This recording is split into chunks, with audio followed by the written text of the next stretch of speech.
Hey guys, in this video we are talking about extractors, which one to buy, when to buy it, why you might not want to buy an extractor, and really just taking a look at every situation where you could implement an extractor, talking about when it does and doesn't work to your advantage. But before we get into that and talking about this nasty carpet that you're seeing in front of you right here, go below in the YouTube description box and make sure to grab my free guide to starting your detailing business for under $500. It's a 13-page document totally for free where I lay out every single tool and product that you must have to succeed in the auto detailing world. Trust me, you do not want to spend your time wasting it trying to figure out through trial and error what products and tools you need. You really just want to get them handed to you. So go grab that free guide below right now. So let's go ahead and get into the video. You guys are looking at the impossible carpeting in front of you, and while you're going to be watching me use my Mighty Light 8070 heated carpet extractor to clean this carpet, I want to explain some really key things regarding extractors because I get asked all the time about them, and so here we go. Number one, an extractor is absolutely an unbelievable tool to have in the auto detailing world, and as you grow in the auto detailing business, of course, it is something that you're going to want to consider implementing in your business. However, I want to talk about the limitations before we talk about anything else, because I used to think if I could just get an extractor, some of the problems that I was running into in certain clients' vehicles that I was detailing would have been really easily fixed. And in many ways, I was actually really wrong about that. Here's what I'm talking about. What the impossible carpet that you see me extracting in this particular video was one of those situations where I thought, man, this would be so much easier with an extractor. And what I quickly found out is that even with a really nice $1,200, $1,300 extractor that was heated, that was really, really powerful, even the impossible carpeting was not actually that easy. And in many ways, other situations were not all that easy either. And you guys are going to see that in this video as I continue, and you kind of get to see the before and after of the impossible carpeting here. Not only is it not really that effective when you're dealing with something like the impossible carpeting, because the truth is the impossible carpeting is kind of just this felt material that's stretched really thin and stapled or glued to the bottom of the floor. So even when you have really like a lot of spills or a lot of crumbs or a lot of dirt, debris, and just nastiness in the carpet, the extractor has a hard time picking it up because, number one, there's no foam interface underneath it, and number two, the rat's nest of fibers are going every which way possible, and so the extractor in many ways is not even the right tool that you want to pull for when you're dealing with a carpet like this, though in many ways it feels like it is. Another way to think about this is that when you get a liquid spill or a liquid stain in the impossible carpet, and you can see the after of the first pass of the extractor right here as I'm kind of zooming into different areas. When you get a liquid spill or a lot of dirt spilled into this particular carpet, you can see in the after it does not look perfect in any way whatsoever. Now, some of that kind of non-uniform look is just some of the suds that haven't dried yet. But another way to think about this is that this particular type of carpeting is extremely easy to discolor permanently because there is no foam interface underneath it for the liquid spill or the dirt over time to spill into. And so it actually just sits in that top layer of fabric and felt, and it discolors it permanently even after you extract all the dirt out of it. So that is a huge limitation of the extractor that need not be overlooked, especially when you're contemplating trying to buy one.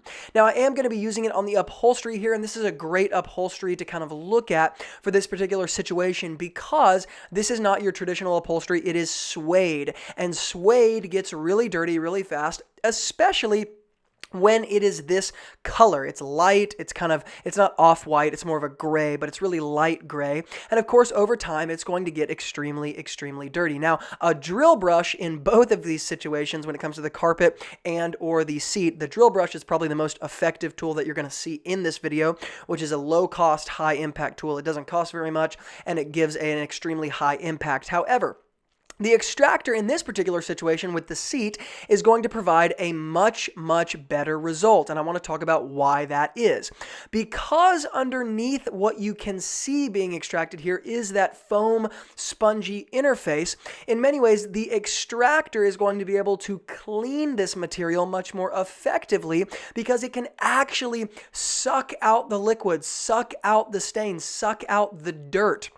And of course, there's a phenomenon called wicking that you have to be careful of, but this is where the extractor shines, in my opinion. Another thing to consider when you're trying to shove this extractor head in different areas of a car, especially on the carpet, it is very cumbersome a tool to try to work with in an easy way. It's difficult to fit an extractor in every area. It's difficult to get the areas that are especially dirty. So sometimes you can see the dirt, you just can't reach it with the extractor. My point in explaining these limitations is just to say, if you are considering an extractor and you think it's going to solve all your problems, you are very, very wrong. That doesn't mean it's not a great tool to have. It's more than anything just a way to set your expectation of what it can and can't do. But as you're watching me clean this suede driver's seat here, you can see how much cleaner it is already. Now, it's a little dark in certain places because of the pattern of the suede, as well as the fact that it's wet now that I've been using the tool, but it already looks much, much better. And this is why this is my favorite place to use an extractor: upholstery. 10 years into the detailing business, and rarely do I pull out my extractor with carpet.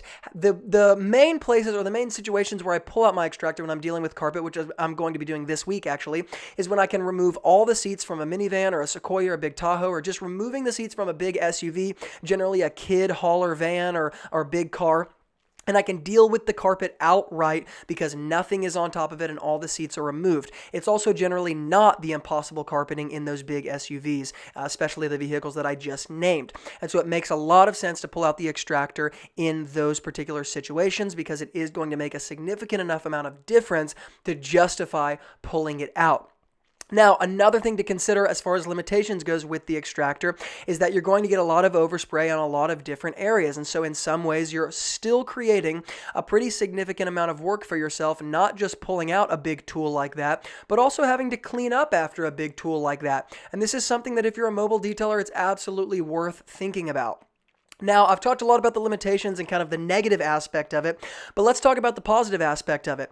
There are absolutely situations in the detailing world like this one that I'm in, where if you did not have an extractor, it would be difficult to get 100% results with this particular vehicle. There are times, especially with things like liquid spills, where you're just never going to get 100% if you don't have something that will literally suck out the dirt, suck out the spill, suck out the liquid from the upholstery. And so, yes, there's absolutely a time to say it is a necessary tool. Now, for those of you on a practical note that are trying to make a decision as to what kind of extractor you want, there's generally what I would say 3 major ways to think about this in the detailing world.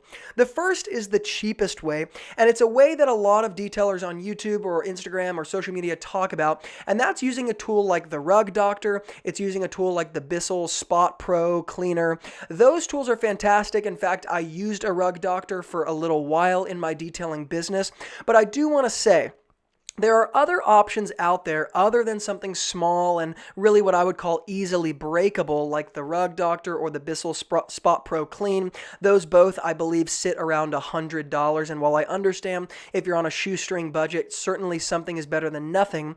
For just a little bit more, you can invest in something that's going to last pretty much as long as you need it to. And that is a machine called the Aqua Pro Vac. While I'm not showing the Aqua Pro Vac in this video, I do have several videos about it, so you can go look that up if you want to. It's a $500 machine, and while it's not the most powerful, it's not a heated carpet extractor, it's not the top dollar, most Mac Daddy Cadillac machine on the market, it's something that I used for years, and it's one of those machines that I would say, number one, it fits on a lower budget, and number two, it will last you as long as you need it to last you, and when it comes time that you want to upgrade, you can upgrade out of convenience rather than out of necessity. In other words, what I mean is you could use the Aqua Pro Vac and it will work for you as long as you need to, as long as you want it to. And when it comes time to upgrade, you will upgrade because you have the money and not because you have to, but because you want to speed yourself up just a little bit. And that's what I did with the Mighty Light 8070 that you see me using in this video.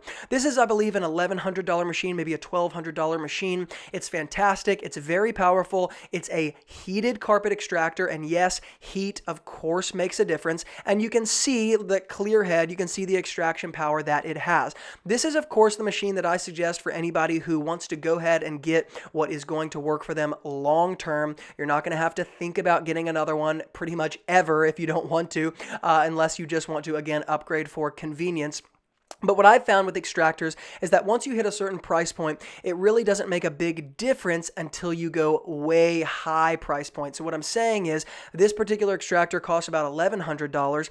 The difference between the $1,100 extractor you see in this video and say the $1,800 extractor that you'll see on different websites or on Amazon is not significant enough to justify the $700 difference in price.